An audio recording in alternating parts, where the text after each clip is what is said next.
బ్యారికేడ్లు పెట్టి మేము ఇక్కడికి రాకుండా చేయడానికి ఎన్ని ప్రయత్నాలు చేయాలనో ఉదయం నుంచి హౌస్ అరెస్టులు మా నాయకులై ఉదయం 5 గంటల నుంచి హౌస్ అరెస్టులు మొత్తం వరంగల్ జిల్లాలో కరీంనగర్ జిల్లాలో ఎక్కడికక్కడ చేస్తూ ఉన్నారు.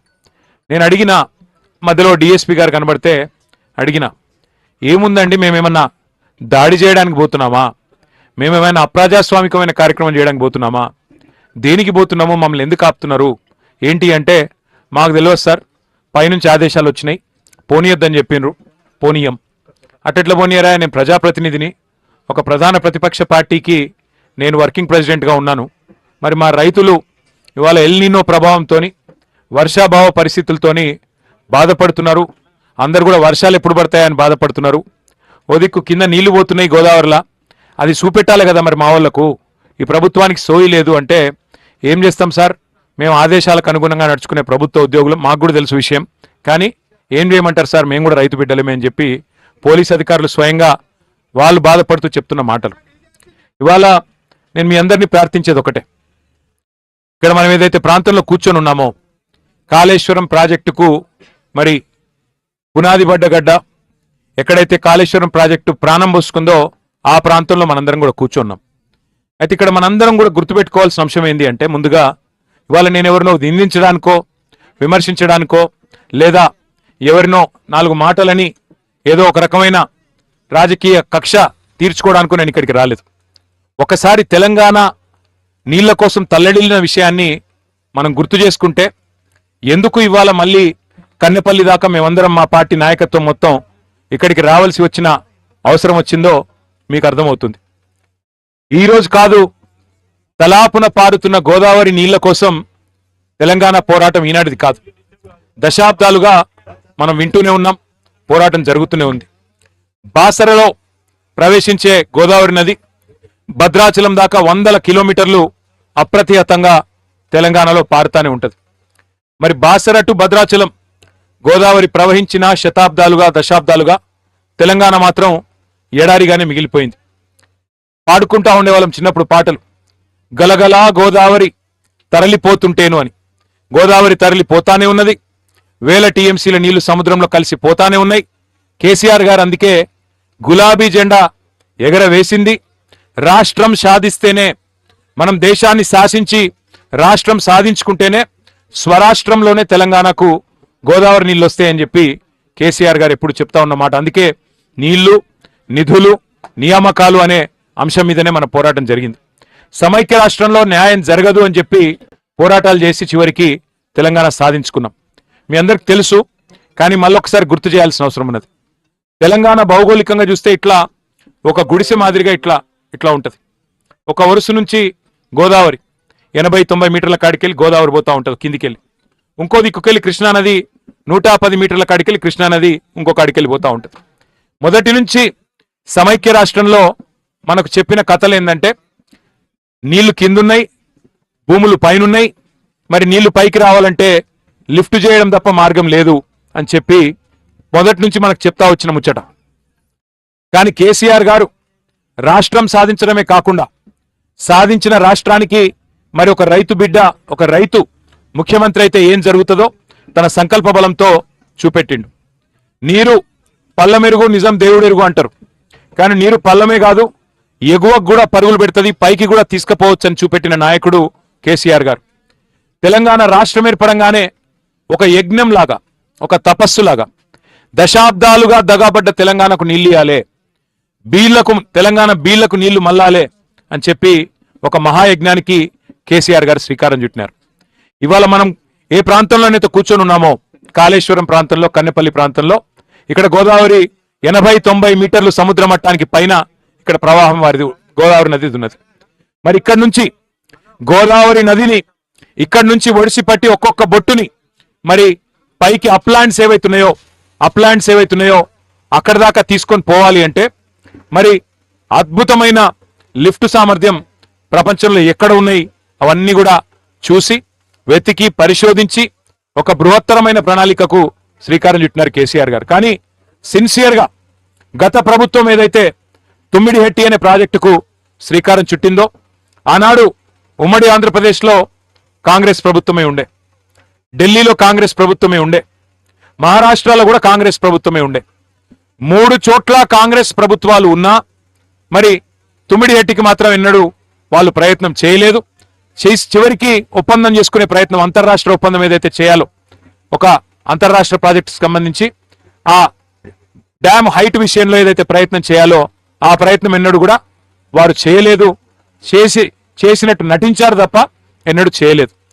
కానీ కేసీఆర్ ప్రభుత్వం వచ్చిన తర్వాత, ఆనాడు బీఆర్ఎస్ ప్రభుత్వం వచ్చిన తర్వాత 9 నెలలు, మొదటి 9 నెలలు చాలా పెద్ద ఎత్తున మరి కేసీఆర్ గారి నాయకత్వంలో బ్రహ్మాండమైన, అది బంద్ చేయమని రాదే, బ్రహ్మాండమైన ప్రయత్నం చేసిన మహారాష్ట్ర ప్రభుత్వంతో కేసీఆర్ గారి నాయకత్వంలో ఆనాడు అప్పటి మహారాష్ట్ర ముఖ్యమంత్రి దేవేంద్ర ఫడ్నవీస్ గారిని సంప్రదించినాం.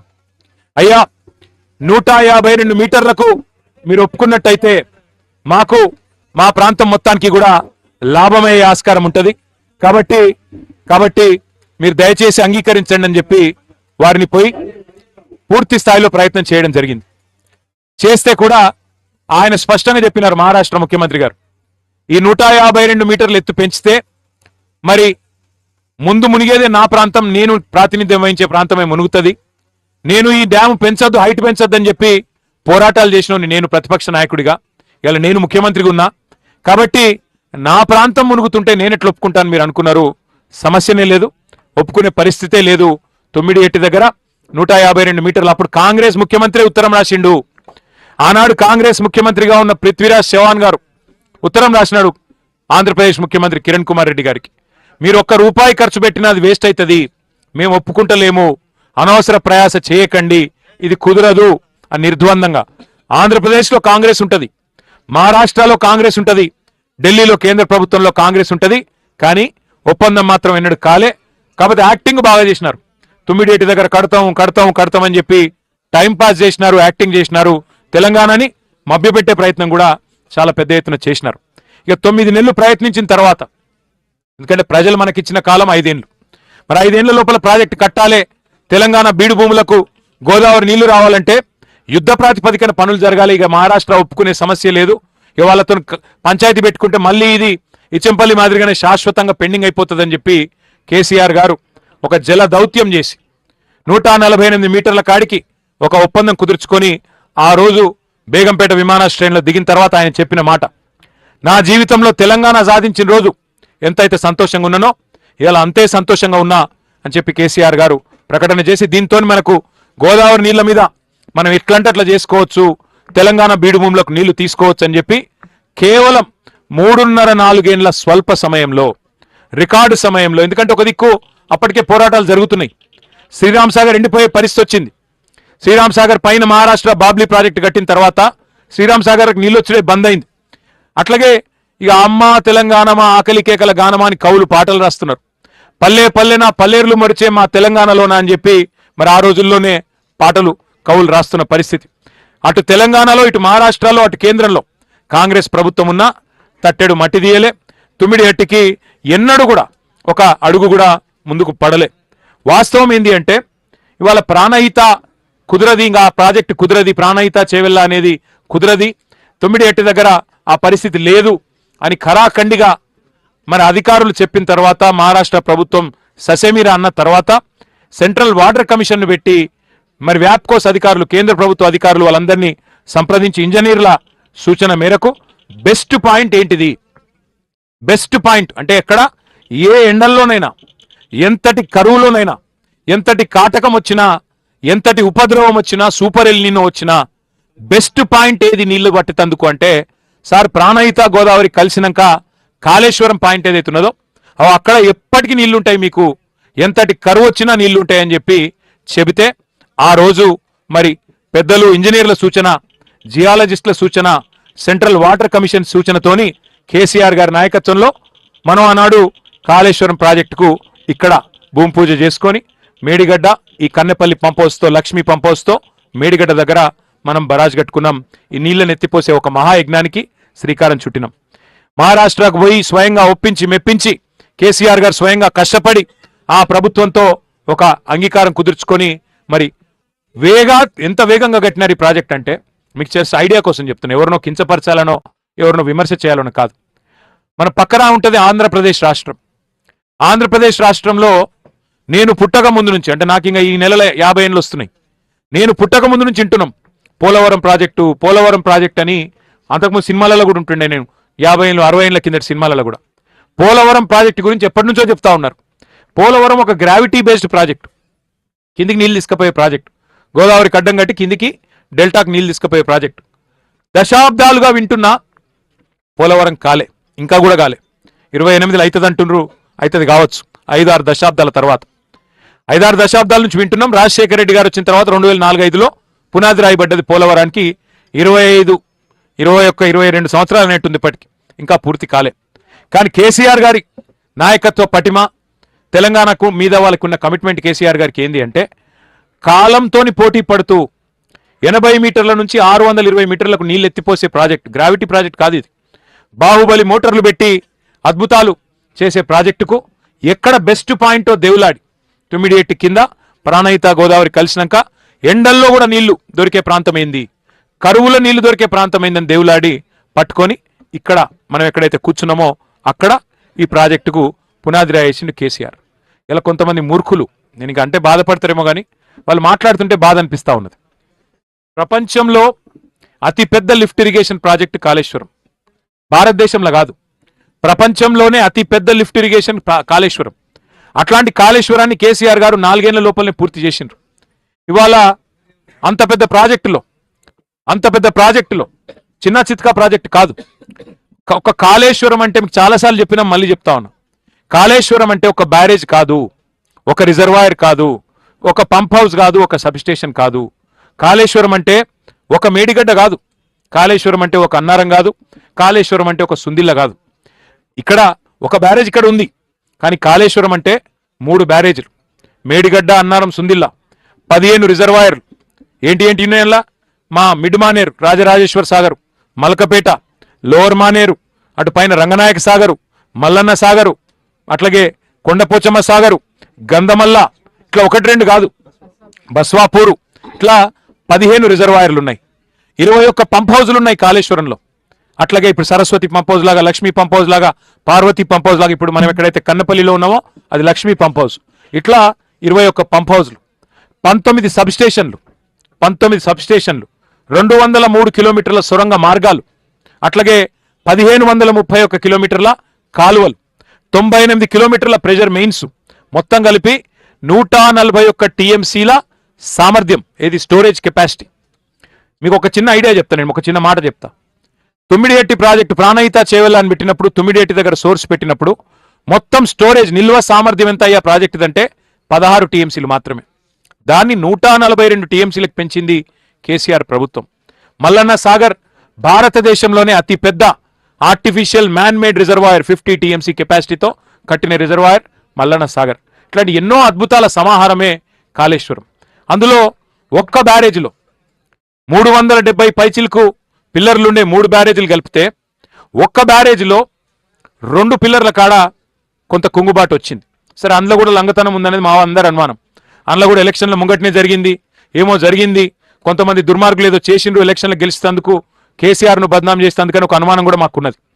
వాస్తవం ఏంది అంటే, ఎక్కడైతే 2 పిల్లర్లు కుంగినాయో ఆ 2 పిల్లర్లు లేదా మొత్తం బ్లాక్, దాన్ని మొత్తం తీసేసి మళ్ళా కట్టినా అయ్యే ఖర్చు 400 కోట్లు, కేవలం 400 కోట్లు మాత్రమే.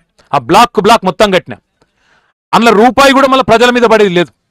ఎల్ఎన్టీ అనే సంస్థ ముంగటికి వచ్చింది, చెప్పింది ఆ 400 కోట్లు మేము కట్టిన మా ప్రాజెక్ట్ నుంచి డిఫెక్ట్ లయబిలిటీ పీరియడ్లోనే ఉన్నది, మొత్తం పైసలు మేము పెడతాం, మేము కడతాం, మాకు అవకాశం ఇవ్వండి అంటే ఇప్పటికి 30 నెలలు అయిపోయాయి, 31 నెలలు అయిపోయింది. 31 నెలలు అయిపోయినా కనీసం ఒక అడుగు ముంగట పడలే. ఇవాళటికి కూడా ఒకటే పట్టుకున్నాడు, కాళేశ్వరం కూలేశ్వరం అయిపోయింది అని చెప్పి పనికిమాలిన మాటలు, పసలేని విమర్శలు తప్ప ఇంకొకటేమి కాదు. ఇక్కడ ఒక చిన్న ఇంపార్టెంట్ విషయం మీకు చెప్పాలా. ప్రాణహితలో స్టోరేజ్ కెపాసిటీ కేవలం 16.4 టీఎంసీలు, మరి మనకు కాళేశ్వరం ప్రాజెక్టు యొక్క రిజర్వాయర్ల కెపాసిటీ 141 టీఎంసీలు. కాళేశ్వరం ప్రాజెక్టు ద్వారా కొత్త ఆయకట్టుతో పాటు స్థిరీకరించే ఆయకట్టు లెక్క కలుపుకుంటే మొత్తం 40 లక్షల ఎకరాల సామర్థ్యానికి మనకు చివరి దాకా, ఎక్కడి దాకా, ఉత్తమ్ కుమార్ రెడ్డి గారి శ్రీమతి ప్రాతినిధ్యం వహిస్తున్న కోదాడ నియోజకవర్గంలోని నడిగూడెం ఇంకోటి మోతేనా, మోతే మండలాల దాకా తుంగతుర్తి సూర్యాపేట అక్కడి దాకా అంటే ఆల్మోస్ట్ ఆంధ్ర బార్డర్ దాకా నీళ్ళిచ్చే బృహత్తరమైన ప్రాజెక్టు కాళేశ్వరం ప్రాజెక్టు. అయితే ఇక్కడ ఇంపార్టెంట్ పాయింట్ ఏంటంటే కాళేశ్వరం యొక్క విశిష్టత గొప్పతనం ఏంటంటే కాళేశ్వరం అంటే ప్రతి సందర్భంలో ప్రతిసారి మేడిగడ్డ నుంచి నీళ్లు లిఫ్ట్ చేసే అవసరం లేదు. ఈ ప్రాజెక్ట్ గొప్పతనం ఏంటంటే 3 రకాల సీజన్లకు 3 రకాల పరిస్థితులకు తట్టుకొని కాల పరీక్షకు నిలబడే ప్రాజెక్టు కాళేశ్వరం ప్రాజెక్టు. ఒకవేళ దేవుడు దయదలిచి వర్షాలు బ్రహ్మాండంగా పడ్డాయి అనుకోండి, మనం ఇక్కడ అసలు మోటార్లు చాలు చేయాల్సిన అవసరమే లేదు. ఎస్ఆర్ఎస్పి నిండితే మంచిగా బ్రహ్మాండంగా వరద కాలువ పొంగితే సీదా నీళ్లు మిడిమానేరుకు వస్తాయి. మిడిమానేరు నుంచి పైకి ఎటు కావాలంటే తీసుకొని పోవచ్చు. మిడిమానేర్ ఇస్ ద వాటర్ జంక్షన్. కిందికి లోవర్ మానేర్ డ్యామ్ తేవచ్చు, కిందికి మొత్తం ఎక్కడెక్కడ పోవాలో కింది చివరి కాలువ దాకా తీసుకొని పోవచ్చు బ్రహ్మాండంగా. అధిక వర్షపాతం పడితే వరద వస్తే వరద కాలువ ద్వారా ఫ్లడ్ ఫ్లో ద్వారా బ్రహ్మాండంగా అసలు ఇక్కడ పంప్ లాంచ్ చేయకుండా నడపొచ్చు. రెండవది సాధారణ వర్షపాతం పడితే ఫ్లడ్ కాకుండా సాధారణ వర్షపాతం పడ్డదనుకోండి, మనకు ఎస్ఆర్ఎస్పి నుంచి కడెం మీదకి వెళ్ళి ఎల్లంపల్లికి వస్తాయి, ఎల్లంపల్లికి వెళ్ళి లిఫ్ట్ చేసుకుంటూ పోవచ్చు. అప్పుడు ఈ 3 బ్యారేజీల్లో నిల్వ ఉంచుకుంటే చాలు, పంపులు చాలు చేయాల్సిన అవసరం లేదు.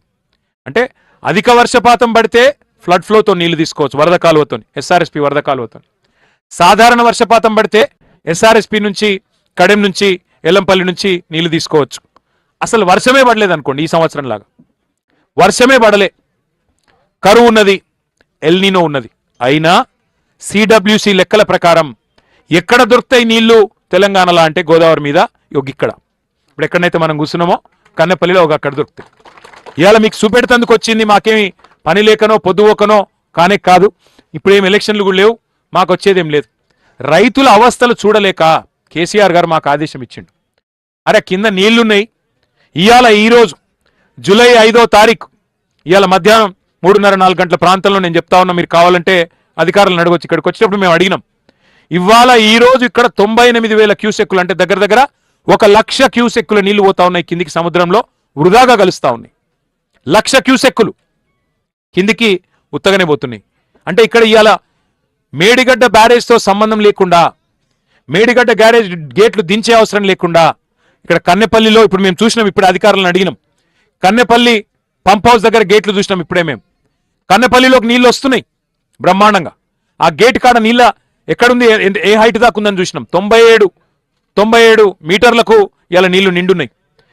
కన్నెపల్లి పంప్ హౌస్లో 93.5 మీటర్ల దాకా నిండుంటే చాలు. అంటే మినిమం డ్రా డౌన్ లెవెల్ 93.5 ఉంటే చాలు. మీరు జస్ట్ ఆ గేట్లు కన్నెపల్లి పంప్ హౌస్ గేట్లు ఎత్తితే పంప్ హౌస్లకు నీళ్లు పోతాయి, బటన్లు ఎత్తితే నీళ్లు. ఇవాళ ఫస్ట్ బెనిఫిషరీ మా కరీంనగర్. నిన్నగాక మొన్న మా గంగుల కమలాకర్ గారి నేతృత్వంలో ఆ రైతులు, మా ఆచంపల్లి రైతులు, మా వాళ్ళు అక్కడ మొత్తం నాగుల మల్యాల, అట్లాగే మా వాళ్ళు అక్కడ బావుపేట, ఎల్గందుల, బద్దుపల్లి, కమాన్పూర్ రైతులు వేలాది మంది ధర్నా చేసిండ్రు. ఎక్కడ ఏ తూమైతే కేసీఆర్ గారు ఆచంపల్లి కాడ పెట్టిండో ఫ్లడ్ మనకి ఈ కాళేశ్వరం కాలువ మీద, అక్కడ పోయి రైతులు ధర్నా చేసిండ్రు.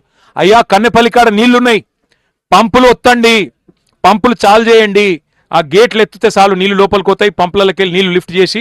మేడిగడ్డ బ్యారేజ్తో సంబంధమే లేదు, ఆ బ్యారేజ్ని ముట్టే అవసరమే లేదు. నీళ్లు తీసుకొని మాకు మొత్తం నీళ్ళు వస్తాయి, దయచేసి మాకు ఇవ్వండి అని చెప్పి కమలాకరణ దగ్గరకు వస్తే, ఇక ప్రభుత్వానికి చెప్పినా దున్నపోతుకు చెప్పినా ఒకటే, నేను కూడా మీతో వస్తా అని చెప్పి మా గంగుల కమలాకర్ గారు పోయి ధర్నా చేసిండు. ఇలా ఒక కరీంనగర్ కాదు, మా సొప్పదండి మాజీ ఎమ్మెల్యే సుంకె రవిశంకర్ గారు మొన్న పోయి బోయిన్పల్లి మండలం మిడ్మానేరులో నీళ్లు లేవు, 27 టీఎంసీల సామర్థ్యం ఉన్న ప్రాజెక్టు. ఇవాళ 7 టీఎంసీల నీళ్లు లేవు, మొత్తం ఎక్కడికక్కడ ఎడారిలాగా మారిపోయింది. అందులో పోయి క్రికెట్ ఆడిను మా రవిశంకర్ అన్న పొలగాన్లతో, ఎందుకంటే నీళ్లు లేవు. అది పరిస్థితి. మా బాలకృష్ణ అన్న, రసమై బాలకృష్ణ అన్న అవతల దిక్కు కందికట్కూరు కాడ నీళ్లు లేవు. అందుకే మా మిడ్మానేరు నింపండి అని చెప్పి మా రసమై బాలకృష్ణ గారు అన్నపూర్ణలో నీళ్లు లేవు, అన్నపూర్ణ రిజర్వాయర్లో ఇల్లంతకుంటకు నీళ్ళు ఇచ్చేది, మా నింపండి కన్నెపల్లి కాడ పంపులు ఆన్ చేయండి అని చెప్పి ఆయన ప్రెస్ మీట్ పెట్టిండు. ఇలా మొత్తం కాళేశ్వరం సిస్టమ్ ద్వారా మనం గుర్తుపెట్టుకోవాల్సింది ఒక చిన్న మాట నేను చెప్పి మీకు ఉదాహరణ కింద చెప్తా ఉన్నా. ప్రతిసారి మేడిగడ్డ నుంచి ఎత్తిపోయాల్సిన అవసరం లేదు నీళ్లు. మళ్ళీ చెప్తున్నా, ఎక్కడ నీళ్లు లేకపోతే మొత్తం రాష్ట్రంలో వర్షాభావ పరిస్థితులు ఉంటే ఇక్కడ నుంచి తీయచ్చు. ఏది కన్నెపల్లి నుంచి కడెం నీళ్ళు వస్తే ఎల్లంపల్లికి అక్కడ నుంచి లిఫ్ట్ చేసుకోవచ్చు, ఎల్లంపల్లి నుంచి లిఫ్ట్ చేసుకోవచ్చు. శ్రీరామ్ సాగర్ నిండితే ఇంతకుముందు నేను చెప్పినట్టు ఫ్లడ్ ఫ్లో వస్తే మిడ్మానేరు నుంచే తీసుకోవచ్చు. అంటే చివరికి ఒకవేళ శ్రీరామ్ సాగర్లో కూడా నీళ్లు లేవు అనుకో, ఈ కాళేశ్వరం గొప్పతనం ఏంటంటే ఎస్ఆర్ఎస్పీలో కూడా నీళ్లు లేవనుకో, ఎస్ఆర్ఎస్పి కూడా ఉన్న ఫ్లడ్ ఫ్లో ఏదైతే ఉందో రివర్స్ పంపింగ్ ద్వారా అదే ఫ్లడ్ ఫ్లోలో నీళ్లు పైకెత్తిపోసి ఎస్ఆర్ఎస్పిని కూడా నింపే బృహత్తరమైన ప్రాజెక్టు కాళేశ్వరం ప్రాజెక్టు. ఇలా కన్నెపల్లి నుంచి ఒకవేళ ఎస్ఆర్ఎస్పిలో నీళ్లు లేకపోతే ఎస్ఆర్ఎస్పి కూడా నింపుకోవచ్చు, నిజాం సాగర్ నింపుకోవచ్చు మల్లన్న సాగర్ నుంచి. ఒక్క మాటలో చెప్పాలంటే పాత 10 జిల్లాల తెలంగాణ ఉండే కదా, ఒక రంగారెడ్డి జిల్లా మహబూబ్నగర్ జిల్లా తప్ప హైదరాబాద్ కూడా మంచినీళ్ళు ఇచ్చే ప్రాజెక్టు కాళేశ్వరం ప్రాజెక్టు. మిగతా 7 జిల్లాలకు సాగునీరు ఇచ్చే ప్రాజెక్టు కాళేశ్వరం ప్రాజెక్టు. అది కాళేశ్వరం యొక్క గొప్పతనం, అది కాళేశ్వరం అనే ప్రాజెక్టు యొక్క అద్భుతమైన డిజైన్. ఇవాళ ఎంత గొప్ప మాట అంటే సూర్యాపేటలో జగదీశ్వర్ రెడ్డి గారు మోతే మండలం అనుకుంటా, అక్కడ రావిచెరువు పెన్పహాడ్ మండలంలో సీతారాం తాండా అనే ఒక ఊరుంటది. దానిలో రావిచెరువు చివరి కాళేశ్వరం కాకతీయ కాలువ ద్వారా కాకతీయ కాలువ నుంచి కాళేశ్వరం నీళ్ళు వచ్చి చివరి మడికి అందేది సీతారాం తాండాలోని రావిచెరువు. ఆ రావిచెరువు కాడ మన గిరిజనులు అడుగుతున్నారు జగదీశ్ అని, అయ్యా పోయి కన్నెపల్లిలో కొట్లాడండి, మీరు తుంగతుర్తి నాయకులు, మా కిషోర్ గారు, మా కోదాడ నాయకులు, మీరందరూ పోయి కొట్లాడి మాకు నీళ్లు తీసుకురండి అని చెప్పి వారందరూ కొట్లాడమని అడుగుతా ఉన్నారు. మా సత్యవతి గారు ఇక్కడనే ఉన్నారు, మా మాలోత్ కవిత గారు ఉన్నారు. మహబాద్, డోర్నకల్, పాలకుర్తి నియోజకవర్గాల్లో ఎన్నడూ కూడా కాకతీయ కాలువల్లో అక్కడ డిస్ట్రిబ్యూషన్ ఛానళ్లలో ఎన్నడూ నీళ్లు లేవు. ఇవాళ ఆ ప్రాంతం మొత్తానికి నీళ్ళు ఇచ్చింది కాళేశ్వరం ప్రాజెక్టు. మాకు మెదక్ జిల్లాలో కూడవెల్లి వాగు ద్వారా నాకు నా నియోజకవర్గమైన సిరిసిల్లలోని అప్పర్ మానేరు ప్రాజెక్టుకు కూడా నీళ్ళు ఇచ్చింది. అప్పర్ మానేరును ఎర్రటి ఎండల్లో అప్పర్ మానేరు మత్తడి దుంకిందంటే, అలుగు పొంగిందంటే దానికి కారణం కాళేశ్వరం జలాలు, గోదావరి నీళ్ళు ఇక్కడికి లిఫ్ట్ చేయడం. ఇదంతా ఎందుకు చెప్తా ఉన్నా అంటే మంతనికి కూడా ఇవాళ తాగునీళ్ళు లేని పరిస్థితి. ఇందాక వస్తుంటే సోదరుడు కూడా అదే చెప్తా ఉన్నాడు. అట్లాగే ఇవాళ పరిస్థితి ఏంటంటే హైదరాబాద్లో ఇవాళ వాటర్ ట్యాంకర్లు పెరిగినాయి. హైదరాబాద్ ప్రజలు కూడా చూస్తూ ఉన్నారు. హైదరాబాద్లో ఇవాళ వాటర్ ట్యాంకర్లు 15,000 పైచిలకు వాటర్ ట్యాంకర్లు పెరిగినాయి. ఎందుకు? మంచినీళ్ళకి అక్కడ కూడా గోసైతా ఉన్నది. ఇవాళ ఈ ప్రభుత్వ తెలివి తక్కువ తనంతో ఇవన్నీ జరుగుతూ ఉన్నాయి. కాళేశ్వరం అంటే ఇప్పుడు నేను చెప్పిన 15 రిజర్వాయర్లు మాత్రమే కాదు, ఎన్ రూట్ ఉండే ప్రతి చెరువు నింపుకోవచ్చు. భూగర్భ జలాలు పెరిగినాయి ఇందాక మధు గారు చెప్పినట్టు. ఆ రకమైన కార్యక్రమం మరి కాళేశ్వరం. కానీ ఇవాళ ప్రభుత్వం ప్రచారం, నిన్న కూడా ముఖ్యమంత్రి గారు అరే 94,000 కోట్లు ఖర్చైన ప్రాజెక్టులో 1,00,000 కోట్లు ఎట్లా కుంభకోణం అవుతుంది, అవినీతి అవుతుంది అని చెప్పి నేననడం కాదు, రేవంత్ రెడ్డి గారికి పిల్లనిచ్చిన మామ పద్మారెడ్డి గారు కూడా అన్నారు. ఇది ఉత్తర రాజకీయం ముచ్చట, 94,000 కోట్లు ఖర్చైన ప్రాజెక్టులు 1,00,000 కోట్ల కుంభకోణం ఎట్లయితుందా అని. అయినా ఆయన ముఖ్యమంత్రి సగం టైం అయిపోయినా ఇంకా అదే సొల్లు పురాణం, ఇంకా అదే పనికిమాలిన మాటలు. ఆ మధ్యన నేను ఒక రైతుది వీడియో చూసిన, ఎంత గొప్పగా మాట్లాడిండంటే, అవునయ్యా సరే కేసీఆర్ కట్టిండు, దానిలో 2 పిల్లర్లకు ఏదో అయ్యింది అనుకుందాం, నువ్వు చెప్పింది నిజమే అనుకుందాం, వాజీబే. మరి నీ దగ్గర సుతారులు లేరా, నీ దగ్గర మేస్త్రీలు లేరా, నువ్వు గుంపు మేస్త్రి అని చెప్పుకుంటావు కదా, శాతనైతే లేదా నీకు అని చెప్పి ఒక సామాన్య రైతు మాట్లాడుతుంటే, ఇవాళ ముఖ్యమంత్రి గారి సో ఏమైందో, ఉత్తమ్ కుమార్ రెడ్డి గారి స్పృహ ఏమైందో, ఇంత అద్భుతమైన ప్రాజెక్టు, జాతికి అంకితం చేసిన ప్రాజెక్టు, ప్రపంచంలోనే అతిపెద్ద లిఫ్ట్ ఇరిగేషన్ ప్రాజెక్టు, దీన్ని బదనాం చేసేందుకు మీకు నోరెట్లొస్తుందో, మీకు ఎట్లా సిగ్గులేదో నాకు అర్థం కావట్లేదు. ఇవాళ ఉత్తమ్ కుమార్ రెడ్డి డైలాగులు కొడుతున్నాడు, రికార్డు స్థాయిలో ధాన్యం కొనం. నేను అడుగుతున్నా ఉత్తమ్ కుమార్ రెడ్డి గారిని, 2014 మునుపు, ఇంకా సిగ్గులేని మాట కూడా చెప్తున్నాడు, కాళేశ్వరంతో సంబంధం లేకుండానే రికార్డు స్థాయిలో ధాన్యం. నేను అడుగుతున్నా ఉత్తమ్ కుమార్ రెడ్డిని, మరి కాళేశ్వరం 2014 ముందు లేదు, అప్పుడు ఎందుకు పండలే పంటలు? అప్పుడు మీరే కదా ఉన్నది, అప్పుడు ఎందుకు గాలే రికార్డు స్థాయిలో పంటలు? చెప్తావా? దమ్ముందా సమాధానం చెప్పేది? సిగ్గుండాలా మాట్లాడడానికైనా? అంటే కొద్దిగానే ఏమనుకుంటారో అన్న సోయి ఉండాలా. అంతెందుకయ్యా ఉత్తమ్ కుమార్ రెడ్డి, నీ కోదాడకు మీ శ్రీమతి ప్రాతినిధ్యం వహిస్తున్న నియోజకవర్గంలో ఎన్నడన్నా సూర్యాపేట జిల్లాలో కాకతీయ కాలువల్లో నీళ్ళు వచ్చినాయా? ఎన్నడన్నా ఆ టేలెండ్ గ్రామాలకు నీళ్ళు వచ్చినాయా కాళేశ్వరం వచ్చేదాకా? కాళేశ్వరం వచ్చినాకనే కదా గోదావరి జలాలు రావి చెరువు ముట్టింది, రావి చెరువులోని గిరిజన భూములను తడిపింది. అందుకే సిగ్గులేని మాటలు మాట్లాడవద్దని మంత్రి గారికి నేను విజ్ఞప్తి చేస్తా ఉన్నా. ఇక చెప్పాలంటే చాలా ఉన్నాయి లెక్కలు, కానీ ఒకటి మాత్రం వాస్తవం, కాళేశ్వరం సాధించిన అతిపెద్ద విజయం ఏంది అంటే రైతు ఆత్మహత్యలు ఆపింది, బ్రతుకు భరోసానిచ్చింది రైతుకి. తెలంగాణలో భూముల విలువ పెరిగింది కాళేశ్వరం వల్ల, తెలంగాణ రైతుకు విలువ పెరిగింది కాళేశ్వరం వల్ల. తెలంగాణ పంజాబ్ను హర్యానాను తలదన్ని నంబర్ 1 రాష్ట్రంగా వరిధాన్యం ఉత్పత్తిలో నంబర్ 1 అయింది. నేను అడుగుతున్నా ముఖ్యమంత్రి గారిని, రోజు తెల్లారు లేస్తే ఎకసెక్కపు మాటలు కాదు. తగ్గిన ఆత్మహత్యల్ని, కాపాడిన ప్రాణాల్ని ఏ లెక్కతో కొలుస్తావు నువ్వు? ఏ కొలమానంతో కొలుస్తావు?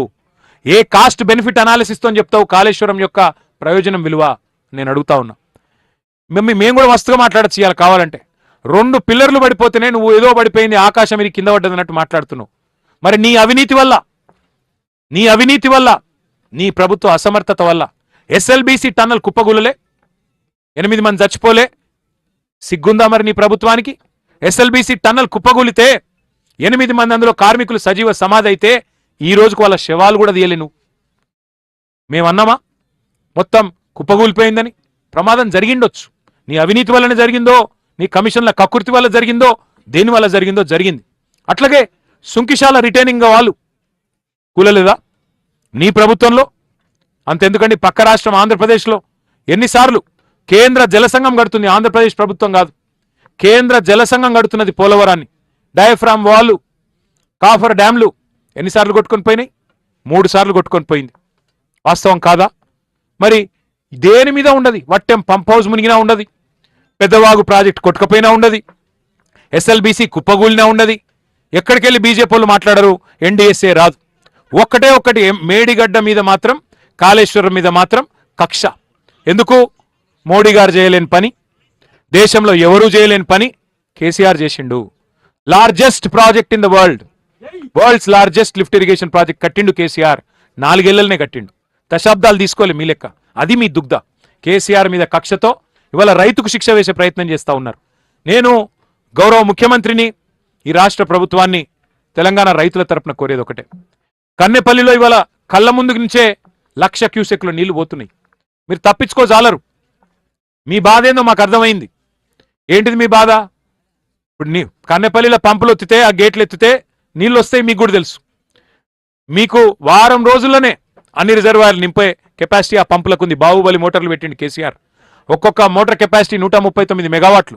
అద్భుతమైన పంపులు. ఇంజనీర్లను అడిగినాం, ఏమైనా మెయింటైన్ అయినా చేస్తుర్రా అంటే, సంవత్సరం ఆయే సార్, ఎవరు దిక్కులేడు, కానీ మేమే మెయింటైన్ చేస్తున్నాం, ఏదో అట్లా కాపాడుతున్నామని చెప్తున్నారు. వాళ్ళ వాస్తవం ఏంటంటే, మీ భయం మాకు తెలుసు రేవంత్ రెడ్డి గారు. మీ భయం ఏంది? నీళ్ళు ఇస్తే యూరియా ఇయ్యాలి. నీకు యూరియా ఇచ్చే తెలివే లేకపోయా. నీళ్ళు ఇస్తే యూరియా అడుగుతారు కదా రైతులు, నీకు యూరియా ఇచ్చే ముఖం లేదు. నీళ్ళు ఇస్తే పంట వండుతుంది, పంట వండితే మళ్ళీ నువ్వు పంట కొనాలనే. పంట కొనాలంటే నీకు తెలివి లేదు. సంచులు ఇచ్చే తెలివి లేదు. పంట వండితే మళ్ళీ కరెంట్ ఇవ్వాలి, కరెంట్ ఇచ్చే తెలివి అంతకంటే లేదు. పంట వండితే మద్దతు ధర ఇవ్వాలి, మళ్ళీ రైతుల ఖాతాల్లో పైసలు వేయాలి, అది ఇయ్యవాయే. పంట వండితే మళ్ళీ బోనస్ ఏదని అడుగుతాం. నీ భయం ఏంటంటే, రైతులు ఎండినా పర్వాలేదు, తెలంగాణ నాశనమైనా పర్వాలేదు, కానీ ఇట్లనే బదనాం చేసుకుంటా బతకాలి, ఇంకో 2 ఏళ్ళు టైంపాస్ చేయాలి అని నువ్వు అనుకుంటున్నావు. ఎన్డీఏ వీటిని అడ్డం పెట్టుకుని బతుకుదాం అనుకుంటా ఉన్నావు. నేను రేవంత్ రెడ్డి గారికి చెప్తున్నా, నువ్వు ఎన్ని కథలు పడ్డా, వాస్తవం ఏంటంటే నువ్వెన్ని కథలు పడ్డా, కాళేశ్వరం అనేది ఈ రాష్ట్రానికి ఒక వరం. కాళేశ్వరం కేసీఆర్ గారు మనకిచ్చిన ఒక అద్భుతమైన వరం. నువ్వు కాళేశ్వరం వరం ఎట్లనో నువ్వు ఈ రాష్ట్రానికి శనేశ్వరం. నేను చెప్తలేను ఇది, నాకు జగిత్యాల సభలో మా జీవన్ రెడ్డి గారు చెప్పిండు, ఈ రాష్ట్రానికి పెట్టిన శని వదిలిపోవాలన్నాడు. ఆ శని ఎవరో కాదు, రేవంత్ రెడ్డే. 100 ఏళ్ల వరకు ఎంత కరువు వచ్చినా తెలంగాణలో రైతుకు ఆగం కాకుండా కట్టిన ప్రాజెక్టు కాళేశ్వరం. మరి ఇట్లాంటి ప్రాజెక్టు ఇవాళ నేను అంటా ఉన్నా, అయ్యా రేవంత్ రెడ్డి గారు, మీకు మనసు లేకపోతేనో తెలివి లేకపోతేనో నేను అడుగుతున్నా, మాకు అప్పచెప్పు, మా నాయకుడు కేసీఆర్ గారికి అప్పచెప్పు, ఒక వారం రోజులు అప్పచెప్పు, మళ్ళీ నీ పదవి నీకే ఇస్తాం, భయపడకు. ఒక వారం రోజులు కేసీఆర్కు కాళేశ్వరం అప్పచెప్పు. ఒక 4 సిఈలను, కొంతమంది డిఈలను, ఏఈలను, ఎస్సీలని ఒక్క వారం రోజులు అప్పచెప్పు. మొత్తం తెలంగాణ నిండా మళ్ళీ నీళ్లు వారించి చూపెట్టే బాధ్యత మాది. నీకు చేత కాకపోతే మాకు అప్పచెప్పు. ఇవాళ నేను మీ అందరినీ, మా మీడియా మిత్రులను కూడా కోరుతా ఉన్నా, 1,00,000 క్యూసెక్కులు మీ కళ్ళ ముందు నుంచే పోతా ఉన్నాయి. ఇవాళ సింపుల్, ఇక్కడ ఏం లేదు. కన్నెపల్లిలో పంప్ లాంచ్ చేస్తే 13.5 కిలోమీటర్లు గ్రావిటీ ద్వారా అక్కడ అన్నారం చేరుతాయి. ఆడికెళ్ళి వెంటనే మరి సింపుల్గా మీరు 93 మీటర్ల నుంచి ఇక్కడ లిఫ్టింగ్ చేయొచ్చు. 97 మీటర్ల మీద ఇప్పుడు పార్కం ఉన్నది. 93 మీటర్ల కాడనే లిఫ్టింగ్ చేయొచ్చు. మొత్తంగా ఈరోజు తెలంగాణలో ఇక ఇక్కడ చూడొచ్చు మీరు, ఇక పత్రికలు రాస్తా ఉన్నాయి, ఎల్ నీనో మరింత తీవ్రతరం. గవర్నమెంట్ చెప్తా ఉంది, ఇగో ఇక్కడ చూడండి, ఎల్నీనో వేగంగా బలపడవచ్చని ప్రపంచ వాతావరణ సంస్థ చెప్తున్నది. వర్షాలు పడై అని చెప్పి ప్రపంచ వాతావరణ సంస్థ చెప్తుంది. 3 నెలలకెళ్ళి చెప్తున్నారు. ఈ నిన్న మొన్న చెప్పలే. ఎల్నీనో సూపర్ ఎల్నీనో అని 3 నెలలకెళ్ళి చెప్తున్నారు. మరి 3 నెలల్లో కనీసం గీతలివి లేదా నీకు? చిన్నగా ఒక పాయ తీసి గోదావరిలో గిన్ని నీళ్ళు వస్తున్నాయి, ఆ పాయ కన్నెపల్లి పంపోజిక్కు మలిపి నువ్వు దాన్ని ముట్టకు మేడిగడ్డను. సరే నీకు ఇష్టం లేదు, మాకు అర్థమైంది. మేడిగడ్డ ముట్టే అవసరమే లేదు. అక్కడికి వెళ్ళి ఒక పాయ ఆల్రెడీ ఏదైతే ఇలా వస్తూనే ఉందో నీళ్లు ఎత్తిపోస్తే చాలు. ఇలా 26 జిల్లాల్లో వర్షాభావ పరిస్థితులు ఉన్నాయి. మైనస్ వర్షపాతం. తెలంగాణలోని 33 జిల్లాలుంటే 26 జిల్లాల్లో కరువు పరిస్థితులు ఉన్నాయి. నీకు మరి ఆ సోయి లేదా? 3 నెలల నుంచి వాతావరణ శాస్త్రవేత్తలు పెద్దలు చెప్తుంటే ఆ సోయి లేదా అని నేను అడుగుతున్నా. అట్లాగే మీరు చూసినట్టయితే ఇంకా ఎంత అద్భుతం చేయొచ్చు అంటే, ఈరోజు ఇక్కడ లిఫ్టింగ్ స్టార్ట్ చేస్తే ఇప్పుడే నేను చెప్పినట్టు ఎస్ఆర్ఎస్పి నింపొచ్చు, మల్లన్న సాగర్ నింపుకోవచ్చు, నిజాం సాగర్ నింపుకోవచ్చు, చివరి మడి దాకా కింద కోదాడ దాకా నీళ్ళు ఇవ్వచ్చు. అంటే మొత్తం పాత 7 జిల్లాలు హైదరాబాద్ తాగునీటితో సహా పాత 7 జిల్లాలకు ఇవ్వాలి. ఇక్కడ నుంచి సౌలత్ ఉంది. రోజుకు 2 టీఎంసీలు ఎత్తిపోయొచ్చు. 2 టీఎంసీలు అంటే ఎవరికైతే కొద్దిగా పరిమాణం తెలియదో వారికి చెప్తా ఉన్నా. మీరు ట్యాంక్ బండ్ చూసింటారు హైదరాబాద్లో. ట్యాంక్ బండ్లో పట్టేది 1 టీఎంసీ. అంటే రోజు హుసేన్ సాగర్ 1 టీఎంసీ. అంటే రోజుకు 2 హుసేన్ సాగర్లో పట్టేటని నీళ్లు లిఫ్టింగ్ కెపాసిటీ ఈ మోటార్లకు ఉన్నది. కాబట్టి ఇవాళ తెలంగాణ రైతన్నలకు కూడా మేము చెప్తా ఉన్నాం, రేవంత్ రెడ్డి ప్రభుత్వం చేస్తున్న ఈ ద్రోహాన్ని చూడండి. నీళ్ళు ఇక్కడ పోతున్నాయి. మా కరీంనగర్ రైతులారా, నిజామాబాద్, ఆదిలాబాద్, నల్లగొండ, వరంగల్ రైతన్నలారా, నీళ్లు పోతున్నాయి. దయచేసి మీరు కూడా రండి, చూడండి. మరి ప్రభుత్వాన్ని గల్లబట్టి నిలదీయండి. కేసీఆర్ ఉంటే ఈ పరిస్థితి ఉంటుండేనా? ఆలోచన చేయండి. కేసీఆర్ ఉంటే ఇవాళ ఇంకా మిగతా అన్ని బంద్ చేసైనా సరే, ఇంకా ఏమైనా వేరే ఖర్చులుంటే పక్కకు పెట్టైనా సరే రైతు బంద్ వేస్తాడు, టైంకు రైతుకు నీళ్ళు ఇస్తాడు, పంటలు కొంటాడు. ఇదంతా మీకు ఎరికే, మీ అనుభవంలో ఉంది, నేను చెప్పాల్సిన అవసరం లేదు. ఇవాళ కేవలం సాగునీరే కాదు, హైదరాబాద్లో తాగునీటికి కూడా కటకట వచ్చే పరిస్థితి ఉన్నది. కాబట్టి మా సోదరులతో సోదరిమణులతో నేను కోరేది, ప్రభుత్వం మీద కలిసికట్టుగా ఒత్తిడి పెంచుదాం. ప్రభుత్వం కనుక దిగి వచ్చి మరి స్పందించకపోతే అవసరమైతే మా నాయకుడు కేసీఆర్ గారితో సంప్రదించి అవసరమైతే మరి తొందరలోనే ఒక 50-60 వేల మందితోని కన్నెపల్లి పంపోజ్ ముట్టడించైనా సరే మేమే అవసరమైతే పంపులు ఆన్ చేసే ప్రయత్నం కూడా చేస్తాము. మా నాయకులతో మా పార్టీలో కూడా మాట్లాడుకుంటాం. ఎందుకంటే రైతుకు మించిన ప్రయారిటీ రాష్ట్రాధినేతకు ఉండకూడదు. కానీ వాళ్ళ రేవంత్ రెడ్డి గారి ప్రయారిటీ ఏందో, ఆయన ప్రాధాన్యత క్రమం ఏందో మాకు తెలియట్లేదు. నేను మీడియా